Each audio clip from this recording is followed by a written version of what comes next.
comecei o canal em 2014 com a ideia de entrevistar as pessoas. Muito antes de podcast ser modinha, né? Porque como eu trabalho com gastronomia há muitos anos, foi natural que pegasse mais essa via. Mas agora eu tenho a chance de fazer uma playlist só de entrevistas com gente legal. Quem é Flávio Gomes? É um jornalista multimídia que fala e escreve. É um dos caras que mais manja de automobilismo no Brasil e é piloto também. E ele é colecionador de carros antigos. Então a gente vai falar sobre os carros, mostrar um pouco da garagem dele, vai falar um pouco sobre a carreira dele também, um pouco sobre política, ele é militante, esquerdista. Ele sugeriu de eu levar um rabo de galo, mas tá muito cedo, então eu tô levando. Os copinhos, isso aqui bem selecionado, seco, geladinho. Eu acho que é uma bela maneira de começar o dia.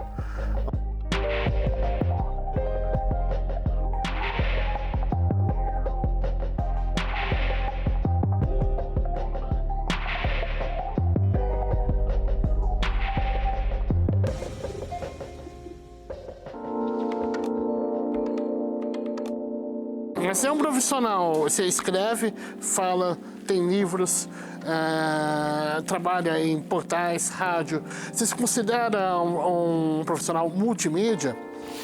Sim, até porque o jornalista hoje, se não estiver em mais de uma mídia, o que já faz dele multi, ele tá morto, tá escondido, né? E algumas dessas mídias que você falou, elas estão em processo de extinção, né? Eu trabalhei em jornal, que é uma coisa que basicamente já diminuiu muito. Trabalhei em revistas, né? Que é uma coisa hoje também que quase não faz parte mais da realidade de ninguém. Emissora de rádio, eu trabalhei a vida inteira em rádio. Eu também adoro, é a coisa que eu mais gosto, sempre mais gostei de fazer, mas as emissoras de rádio hoje estão virando canais do YouTube. Não existe hoje uma emissora de rádio que não transmita com câmeras no estúdio. Quer dizer, deu uma distorcida até no meio, né? Porque rádio se ouvia aqui dentro do carro, se ouvia... Sim, era romântico. Exatamente. Eu adorava ver jogo de futebol na televisão com rádio, ligado? Porque a transmissão do rádio era muito mais emocionante. O rádio sempre foi o veículo que eu mais gostei, talvez porque tenha sido o veículo que eu mais utilizei como consumidor de informação. Eu lembro do meu primeiro radinho com 6 anos de idade, 7 anos de idade, presente de aniversário, que tinha um fonezinho que você punha, chamava Egoísta o fonezinho, que era um fonezinho de óbvio, não tinha dois auscultadores, era um só, que eu punha embaixo do travesseiro quando eu morava no Rio de Janeiro para ouvir futebol, um rádio Mitsubishi, imagina. Você punha e ficava escutando baixinho, né, as transmissões do Rio, Valdir Amaral, José Carlos Araújo, Jorge Cury, Mário Viana, Rádio Globo do Rio. A carreira literária como vai? Vai bem, aliás, talvez seja a carreira que eu vá seguir daqui para frente. Você se edita? Eu tenho uma editora, mas eu cuido dos meus livros de cabo a rabo, assim. É claro que tem um... Eu vejo pela maneira como você vende, compra... Como eu vendo, sim, porque existe um problema no mercado editorial, não sei se isso é mundial, se é só no Brasil, mas que o cara que menos ganha com o livro é o autor. Né? Sim, isso daí é 10% do preço de capa do livro. Então o que eu faço é o seguinte, eu cuido das minhas edições, muitas vezes eu banco, eu tenho uma editora, assim, sempre sai por um selo, não é edição do autor, não, é livro mesmo, né? Aquela coisa muito artesanal, pouco profissional, inclusive, mas eu vendo direto para as pessoas. Então, eu prefiro trabalhar um pouco, eu sou mais realista, sabe? É mais fácil vender. Para essas pessoas, eu sei, para esse grupo que me segue, por exemplo, o livro Imola, nós vendemos quase não, passou já de 5.000 exemplares. É bastante coisa. Parabéns. É bastante coisa. Sim. Para o mercado editorial brasileiro, é bastante coisa. Sim. Eu não sei se eu venderia, se eu arrecadaria o mesmo que eu arrecadei com esse livro, vendendo diretamente, se eu tivesse colocado ele na gigantesca roda do mercado editorial. Se eu quisesse ser um vendedor caça-níquel, eu escreveria um livro sobre o Ayrton Senna por ano. Seria fácil, mas seria desonesto.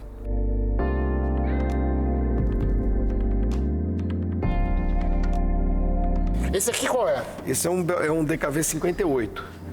É um sedã 58. É o primeiro sedã feito pela Vemag também. E todos os carros rodam, você anda com Todos essa? funcionam. Aquele Fusca anda? Fusca anda. Fusca é simples, né? Fusca sempre anda. Tem um Carmanguia, tem um Gurgel lá no fundo. O problema é tirar os carros daqui. Eu preciso de um lugar maior, né? Que ano o Fusca? 76 esse daí. Esse é um Samara, russo. Russo? Sim. Legal. Soviético, né? Soviético. É. Esse aqui? Essa é uma Vemaguete, uma perua DKV, 66. Uau, linda. Linda. Esse meu cara aqui é um carro que eu ando muito, que eu rodo muito. Esse ou esse? Esse aqui. Esse aqui não, esse aqui quase não sai da garagem. Esse aqui só para exposição.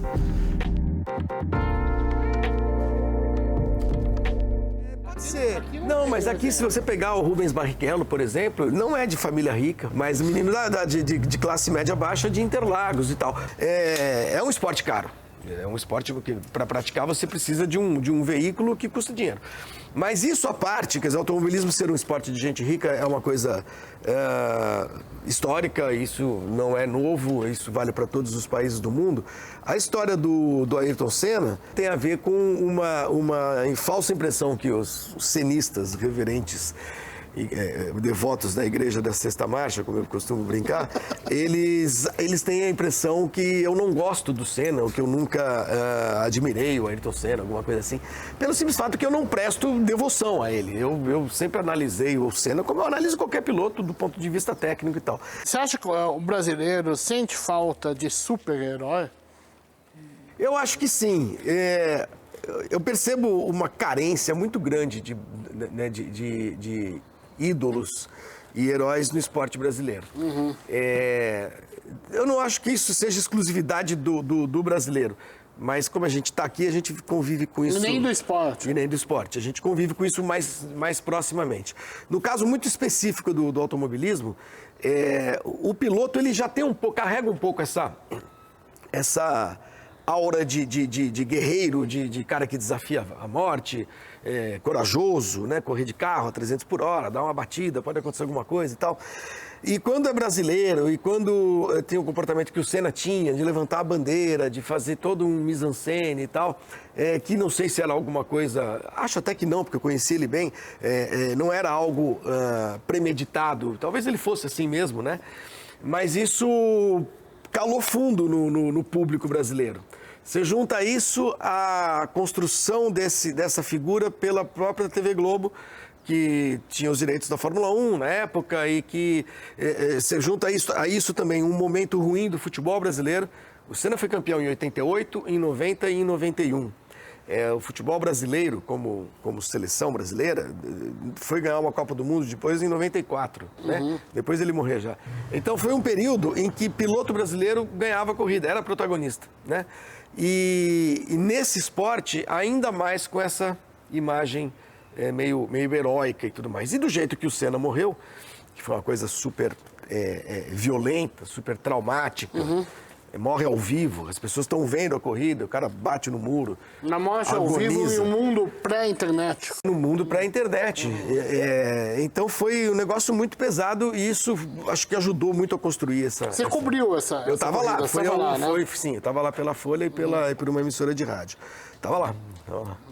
Uma cobertura dura, claro, uma cobertura pesada, uma cobertura...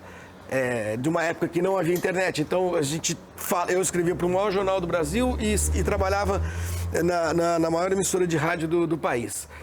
As pessoas se informavam por esses meios, não havia outro. Tô com a garganta seca. Toma um saquê? Vamos tomar, quando você trouxer aí.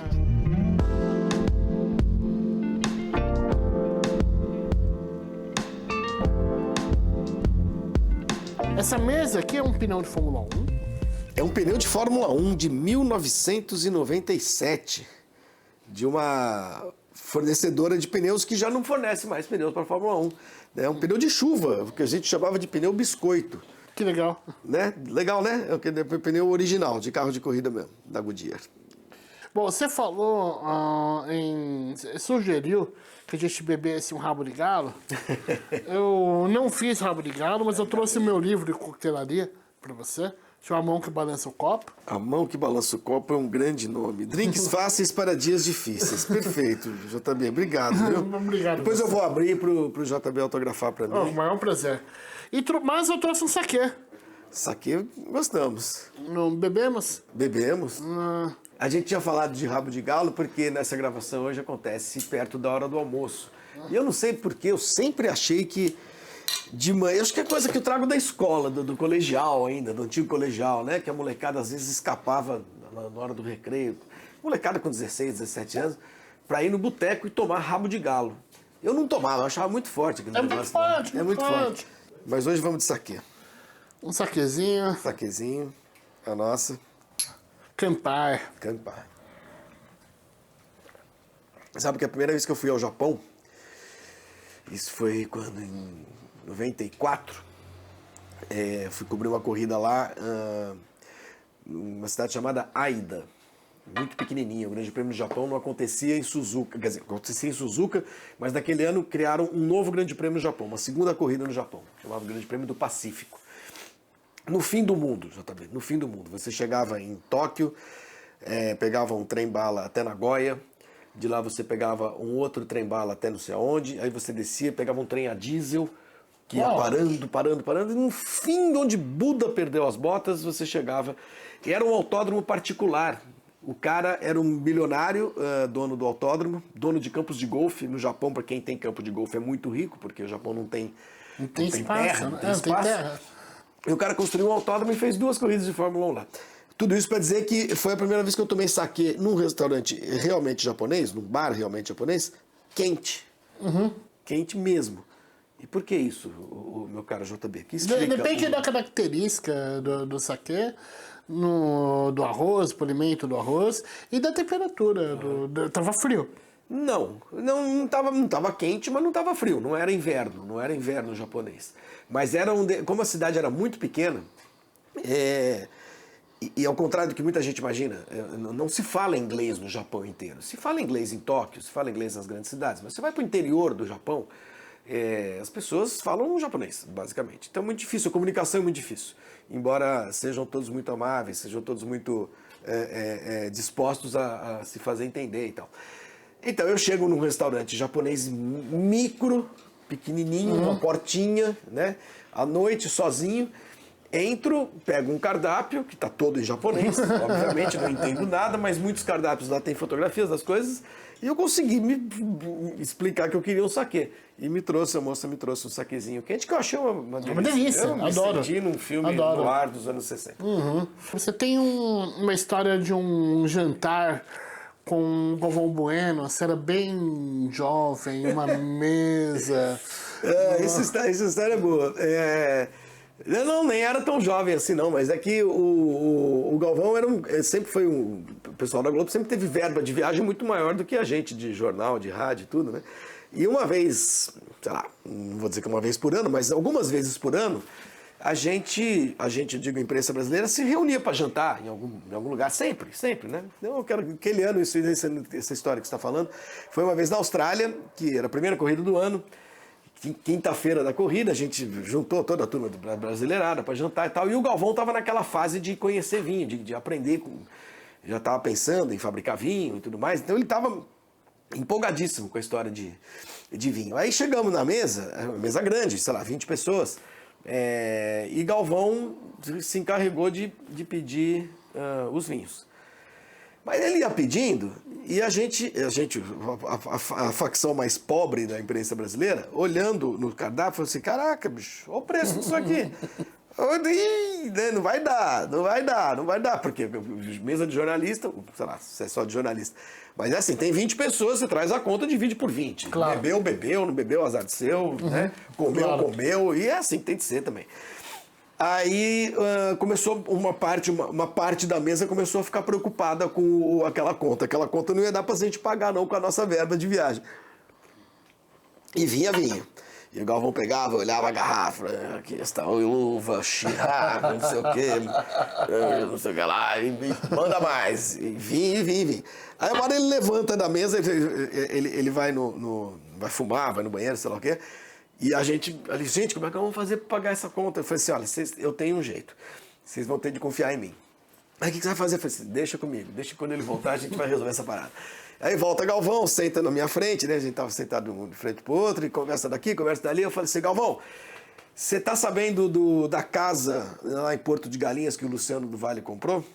Que casa? O que é isso? O que você tá falando? Eu falei, Bolacha tá bem, Bolacha Luciano do Vale, né?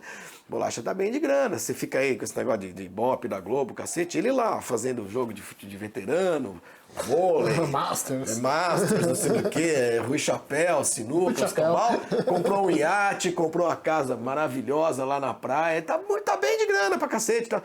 Mas que é isso? Mas, pô, eu também tô... Eu falei, não, mas ó, o Luciano tá ganhando mais do que você. De jeito nenhum, imagina, o Galvão ficou louco na vida, né? Eu tinha bebido e tal. Aí eu falei assim, tem mais, Galvão, se tá aqui o Luciano do Vale, ninguém paga essa conta aqui, não. Mas para que hora que eu falei isso? Hoje eu que pago essa conta, Galvão Bueno, fazer aqui, hoje é comigo, e não sei o que e tal. Mais vinho, eu falei, pode trazer, todos os que você quiser. E trazia vinho. E aí Galvão pagou a conta. Muito bom. Graças ao Luciano do Vale. O Luciano do Vale me ajudou muito. Muito bom, grande Luciano do Vale. Um brinde ao Bolacha.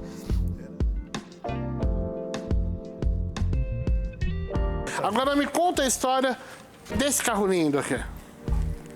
Esse carro aqui é um carro símbolo da Alemanha Oriental, né? Da queda do Muro de Berlim. Se você olhar os vídeos, filmes antigos, de quando caiu o muro, dia 9 de novembro de 89, as primeiras pessoas que entraram em Berlim Ocidental entravam nesse carro, porque isso aqui era a única coisa que se fabricava basicamente na Alemanha Oriental.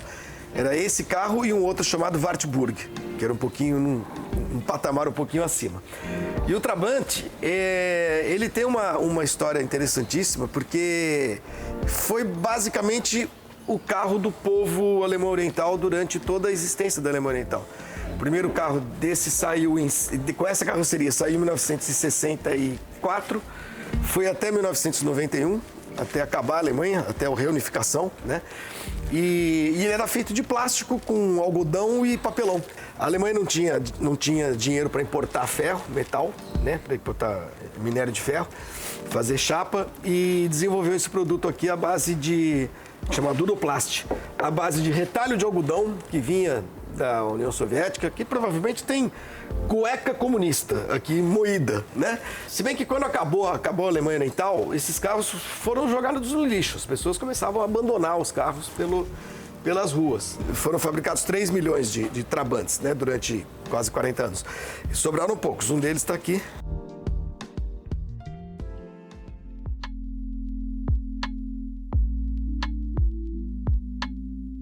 E a portuguesa? A portuguesa é a paixão da minha vida, né? Eu gosto muito de futebol, eu cresci em estádio, eu gosto de futebol de estádio, né? Eu sou... Você faz parte da Leões da Fabulosa? Eu fui presidente da Leões da Fabulosa quando eu tinha 19 anos de idade. Uau! Presidente mesmo. Tem gente até hoje lá na torcida que tem carteirinha assinada... Que legal! Assinada por mim. Uma das torcidas mais vibrantes, né? E uma torcida sofrida, né? Porque a portuguesa teve grandes momentos na vida dela de time grande, de time grande de disputar títulos importantes em São Paulo, no Brasil, internacionais também.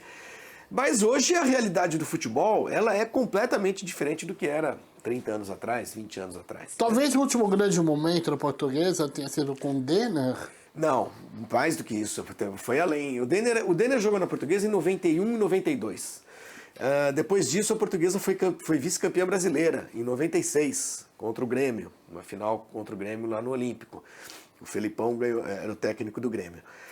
Depois disso, a portuguesa em 97 e 98, foi o único time paulista que nesses 3 anos, 96, 97 e 98, ela foi aos mata-matas dos 3 campeonatos brasileiros. Então a portuguesa sempre teve um status de time muito simpático e forte, respeitável.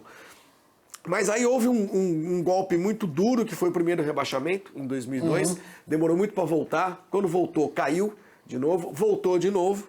em 2011, e aí foi o último grande momento da Portuguesa, que foi aquele time que foi apelidado de Barcelusa. Não sei se você lembra disso. Em 2011, a Portuguesa foi campeã da Série B, com a melhor campanha da história da Série B, né? E o time jogava muito bem, o time era um time muito gostoso de ver jogar, foi ali no auge do grande Barcelona, do Pep Guardiola e tal, e surgiu esse apelido Barcelusa. Muito bom. Fomos campeões de 2011, mas em 2012 jogamos a Série A, em 2013 jogamos a Série A, e aí houve o rebaixamento no tapetão, né? A Portuguesa perdeu pontos por causa de um jogador que teria jogado irregularmente contra o Grêmio em 2013, na última rodada. O time caiu, e começou a cair, e agora está se reerguendo agora. Se pudesse voltar, no começo da carreira, você faria alguma coisa diferente? Na minha carreira jornalística? Olha, as minhas saídas de alguns lugares onde eu trabalhei foram meio intempestivas, assim. A saída da Folha, que foi logo depois da morte do Senna, a saída da Jovem Pan, quando eu que propuseram que reduzir o meu salário, a saída da ESPN, quando eu briguei com a torcida do Grêmio, a saída da Fox, porque a Fox foi comprada pela ESPN e eu já tinha processado a ESPN, então eu não voltaria pelas mãos da ESPN e tal. Mas assim, eu talvez a única coisa que eu fizesse um pouquinho diferente fosse o jeito como eu lidei com a saída da Folha, né? A Folha, por que eu saí da Folha? Porque o jornal queria que eu ficasse na Itália depois da morte do Senna, acompanhando o inquérito, e eu argumentei que eu precisava voltar para cobrir pelo menos os funerais do Senna, porque as pessoas estavam aqui, os pilotos que eu conhecia, eu era o cara de Fórmula 1 do jornal, né? Então não faria sentido eu não estar nessa cobertura. E não era por vaidade, imagina, era pelo acesso que eu teria a informações que outros repórteres do jornal não teriam, né? Então era um argumento absolutamente técnico e jornalístico. Mas o jornal insistiu e eu não estava muito afim de discutir demais. Eu falei, então tá bom, então eu me demito. E aí eu desliguei o telefone e me demiti. Talvez eu pudesse ter lidado com essa situação de outro jeito, né? Argumentado mais, conversado mais. Agora, em minha defesa, eu acho que eu posso usar o fato de que estava todo mundo muito tenso naquela cobertura. Todo mundo que estava trabalhando lá, e no caso pelo jornal era só eu, o pessoal na redação, o pessoal da cúpula dos veículos de comunicação. É difícil encarar uma cobertura dessa. Uma coisa muito inesperada, assim. Eu não consigo encontrar paralelo para a imprensa, né?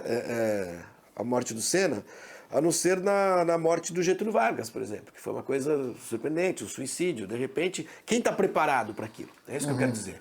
Porque normalmente a gente está preparado na imprensa para algumas coisas, né? Para algumas mortes, para alguns eventos, mas uma morte repentina e inesperada, como foi a do Senna, ou como foi o suicídio do Getúlio, pega todo mundo de calças curtas, né? E então fica todo mundo que nem barata tonta numa cobertura dessa, até se organizar. Então acho que nesse ambiente aí, nesse cenário, foi que eu me demiti. Então eu poderia então ter me demitido, e o jornal poderia ter chegado também quando eu voltei e falado, escuta, que demitido, cacete, imagina, vamos embora, vamos tocar o barco, né? Era mais simples. Mas tudo bem, aconteceu. Eu montei minha empresa, montei uma agência de notícias, continuei cobrindo Fórmula 1 e assim foi. Onde você quer estar daqui 10 anos? Eu tô com 58 anos. Onde eu quero estar daqui a 10 anos, em 2032? Puxa vida. Eu quero estar num país em que seja possível respirar, pelo menos. Que é algo que não tem sido muito fácil pelo menos nos últimos 8 anos, assim, desde o golpe que derrubou a presidente Dilma. O Brasil é um país exaustivo, do ponto de vista emocional, do ponto de vista político. É muito triste a gente ter descoberto nesses últimos anos que pelo menos 1/3 da população brasileira realmente se identifica com o pensamento dessa figura que virou presidente da República, ainda que chamar de pensamento seja talvez um pouco exagerado. E saber que essa convivência vai perdurar, acho que até o fim dos tempos, é meio doloroso, assim, claro. meio cansativo. Mas eu espero que nesse ano a gente tenha alguma virada, né? E que as coisas voltem a caminhar numa direção um pouco mais luminosa e menos sombria, sabe, JB? Porque claro. eu não consigo descrever o Brasil com outra palavra que não essa, sombria. Né? O Brasil virou um país muito triste, muito entristecido. E a gente mergulhou nisso. A pandemia ajudou, claro, a gente viver essa quase distopia, mas eu espero que a gente consiga voltar a viver. Né? Se não der para ser aqui, talvez seja fora. Porque eu me imagino vivendo fora do Brasil em lugares mais civilizados. E se o Brasil continuar mergulhando nesse retrocesso civilizatório que a gente vive há alguns anos, eu não me vejo mais vivendo aqui. Não precisa ser daqui 10 anos. Eu espero que mude e que você esteja aqui com a gente em 10 anos. Obrigado. Obrigado, já também. Valeu. Falou. Bom esse saquezinho. Espero que a garrafa fique. Claro, mas a garrafa eu escolhi. Imagina. Valeu.